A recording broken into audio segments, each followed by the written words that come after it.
Okay, welcome to ChopChopChef. Ladies and gentlemen, today I got a friend of mine who assists me with our special treat today. Herman, welcome to ChopChopChef.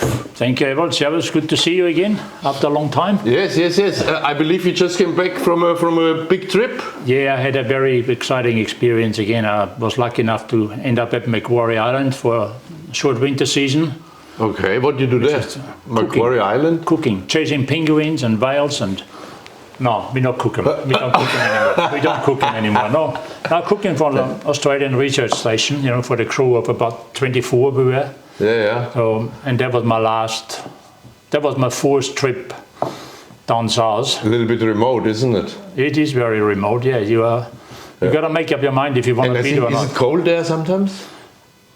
Macquarie Island, not too bad. It's windy and rainy. It has about 300 rain days a year. Oh, great. So it's very different from the Antarctic. Antarctic is a dry cold. So even though it's a lot colder, it's more bearable because the wet cold, it goes through you a lot quicker.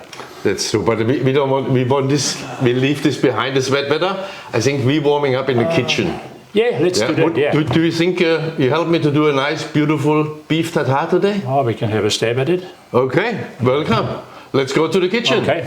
Herman, we are in our famous place, right? The kitchen. The hobby hut. The hobby hut, yeah, exactly. Now for our beef tartare, steak tartare, what ingredients actually our viewers need? What you got on your lazy Susan here? What we've got paprika, we've got anchovies, if you like that sort of thing. Yeah. Capers, gherkins or pickles, onions, bit of mustard, and then some seasoning, the sauce, brandy. If you go really fancy French, bit of Tabasco, olive oil, and salt and pepper. A little bit fancy, is it? And you've done all the hard work already. You chopped it all up already. So yeah, see, so I invited you over, so I thought I made your life easy. Maybe we are not finished yet. I like that. But so you have all sort of all the nitty-gritty things. Yeah, but I got the best part, right? So we today, because we want to show off a little bit, we do the prime cut of beef, which is a beef tenderloin. Very nice. But for our steak tartare, we will do the tail end and what we call it the head, right? That's the head of the fillet. The center cut, I think some of my guests this evening, they will enjoy a beautiful fillet steak. Nice fillet steak. Medium rare, right? Grilled on a barbie. Chateaubriand. Chateaubriand. Oh my God. Chateaubriand, by the way, is the whole thing. Did you know? The middle piece, yeah. Right, very good. But now let's go back to our steak tartare. Let's make the preparation. Well, you have done your job. I have to do a little bit work here. And then we do chop. Let's chop. Okay, let's do that. Thank you. Okay, Herman, so I have my mise en place. This is my best friend, right? This is a beef mincer or a meat mincer, right? So I have a very fine blade here in the front, right? So my meat goes then in here and comes out here, magic, yeah? Very important when we're doing steak tartare, everything has to be chilled, right? So I just had this one in the fridge. The bowls are nicely chilled and clean because it's raw meat. Obviously, there's a risk involved, right? Yeah. So that's why we are completely sterile here, sanitized, cold, everything, very important. Now, if you be so kind, just give me a little bit of the meat here from the head. So I can do the mincing then, right? Cut a bit of the head. Yeah, okay. So the head. As they call it. Oh, beautiful, right? Nice and very nice. Just make sure you want to make sure you got all any sinews. The sinews we don't want right now. We're going to trim all that off. Yeah. So, okay. That's very good. Make it easy for you. But that's very nice. That knife is sharp. Yeah, I actually sharpened it. You must be a chef. Chop. Yeah. Actually, you know what? I haven't showed our viewers, how to sharpen a knife. Maybe one day we do this one. Just a little tool session.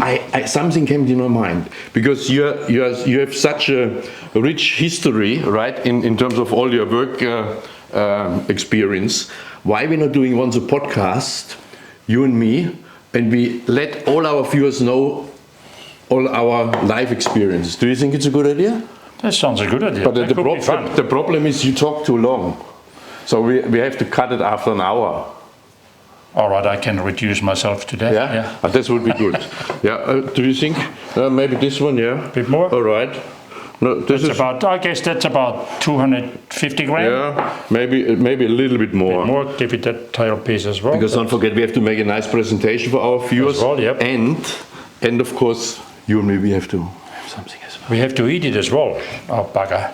You know. I knew there was a catch. All right. There was a catch. Okay, now I get my machine running. Yeah, this looks good. This is beautiful now.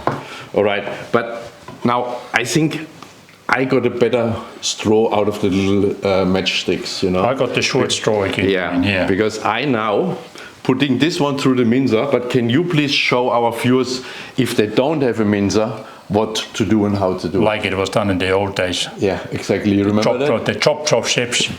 Yeah. Okay, we do the ChopChopChef. Okay. So I use a bit of the tail piece, that will be enough.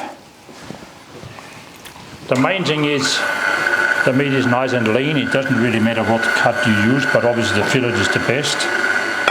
And most tender as well. Are you racing? You're racing me already, okay. Oh yeah, I'm doing the very hard chop to this. Okay. I'll just cut some thin slices first. Okay, yeah, alrighty. Just relax.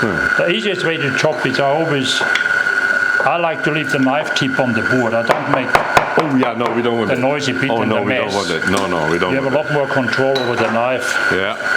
Keep it on the board. Hold it down with your fingers. The fingers on the top, not underneath. Happen to the best? Oh no, not really. It does happen sometimes. And then you just go back and forward, scrape it together again. Well, I think I definitely have at least 2 beautiful steak tartare. One for you, one for me. And maybe a little bit left over for the cameraman. For the camera, he gets a burger. We make him a burger out of it. Okay. There we go. Oh, okay. I think we can mix it right in it. Huh? Why not? There we go. Same texture almost. There we Beautiful. Okay. Now we're putting that one in the fridge. Yeah. Make sure till we set it up. As we said, we keep it nice and cold, and then we do the rest. The final touch. Thank you. Mix it all up. All right, Herman. So we got our mise en place. All the things what you explained to our viewers before, right? So, but before we're doing all the hard work, yes, we have a. Yes. Have a coffee break. Absolutely. Good idea. No machine runs without oil. No. Very good. Excellent. All right. Okay, so I do the hard work and you do easy. So if you be so kind and just, you're doing the mixing. Okay. So we're having 1 egg yolk. Okay, yeah, if you do this a little bit clippy. And then I give you some mustard. Mix all the ingredients first, yep. So we're mixing already. Good. And then I put a few drops of oil in it. Not much. That's extra virgin olive oil. Just a few. Okay. And bind it a bit like almost. Yeah, and then we do. So I starting off obviously with the capers. Capers I like, yeah. Yeah. Obviously the capers and anchovies, they're very strong in flavor, right? So you can, I always say, you always can add, but you can't take it out. I was just gonna say, when people ask, how much? I said, you can always add more, but you can't take it out again. Anchovies, so if you're not sure not everybody's liking how spicy or how salty you want it, you can always add more. Right. Gherkins for sure. The gherkin, yep. I like gherkin, you notice? 2 spoons. It's basically, we're almost making a tartare sauce, aren't we? Yeah, true. That's, I believe that's where I got the name from as well, a bit tartare. Yeah, but don't confuse them. No, okay. Just, stay with steak tartare. We stay with the steak. Yeah. No sauce today. Okay, good. Yeah, onions, we like onions, right? Yes, please. Yeah, very good. Now already I put a little bit paprika in here. Not too much. The sweet one? Yeah, sweet paprika, correct. Thanks for letting me know. And then parsley we put in here as well. But now something very important is missing, right? The meat. The meat. The meat. I knew there was something. God, here we go. This is my minced meat, actually, by the way. There's my chopped stuff. I can see the chopped stuff in there. Okay, it's equally good. Okay, my friend, let's do some chops here. Right, you're doing good, yeah. Yeah, okay. Maybe a little bit more. Yeah, Yeah. we do everything, right? Yeah. Why not? I repeat myself again. Everything has to be nice and cold, right? Nice and cold, I mean, yep. we had our meals in the fridge, right? So everybody has seen this one. And the bowls and everything nice and cold. And now comes sort of additional seasoning, right? So we had the main ingredients in there, and now we're putting probably a good dash of Worcestershire sauce on here, right? Like that. And then in my recipe, I put a few drops of Tabasco. Couple it's drops. Not, yeah, just. I like a bit of kick as well. Yeah. Yeah, here we go for you, one extra. Okay, and then. Also, Stick with the cognac. cognac. Stick with the French tradition. Okay, very good. Yeah, cognac. Make it really fancy. Very good. Yeah, very good. Very good. Special occasion. We definitely need salt. Salt and pepper. Salt and pepper. Not too much pepper. Yeah. And now, did you mix it well? I think. I yeah. reckon that Did you think? No, I like that you more, yeah. work a little bit harder. And also, I add a few more things here. I did all the hard work this morning, chopping this all up, you know. So here we go.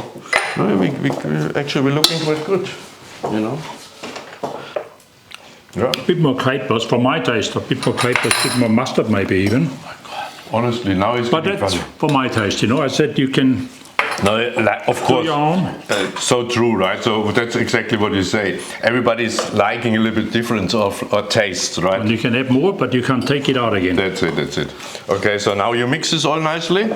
Yeah, you're doing very good. Yeah, I like watching people work. You can lean on me. Yeah. You I can lean on me. Oh, that's French. Lean on you. Okay, Herman, this looks fantastic. Okay. I think we have to work somehow a presentation. You know, and it's already done. And it's done, yeah. So far, I so remember good. like in the old days, you know, when it was really trendy in the restaurants, we just had the meat patty basically in the middle of the plate. Yeah. And then onion rings around it and all the ingredients, but we just had separate, so the customer actually you mix your own. Yes, you mix it yourself. Yeah, okay. Then yeah, so all the raw. Blame the chef. That's right. All the raw ingredients, and they've been separate around. The meat patty, right? Just keep adding on yourself. Yeah, well done. But we have it all done for our customers today, right? So easy. Even the cameraman gets a portion. I reckon he gets some too. Yeah, good. Alrighty, let's make the presentation. All right, Herman. How is our steak tartare? Let's present it, yeah? Grand finale? Yeah, grand finale, yeah. So I got a hard part, you know. I mean, my favorite parsley, you know. Parsley is garnish, right? Ha ha ha ha ha. Let me make one little nice steak. Okay, that's what we do, hey? Okay, and obviously I always like to have a beautiful rye bread, right? Yeah, but definitely. I think what you reckon? I mean, pumpernickel goes well with it, isn't it? Pumpernickel would be very nice as well, yeah. Pumpernickel would be nice, but I'm a sourdough man. So sourdough. Give me sourdough anytime, yeah. Good rye bread. Yes, well done, my friend. You know, very good. I think I couldn't do it better. I've been watching ChopChopChef, you know, so I pick up a few of the tips, you know. The $10 I gave you before has paid off. He said it. Very good. So here we go. I put just a little bit more, not direct on the meat, a little bit more on the side of the plate. Nice. You know, and then a little bit drizzle, again more for the presentation on the plates. Not too much, a little bit on the top. Ladies and gentlemen, Herman and ChopChopChef's steak tartare for you to enjoy. Till next time. Herman? Looks good enough to eat.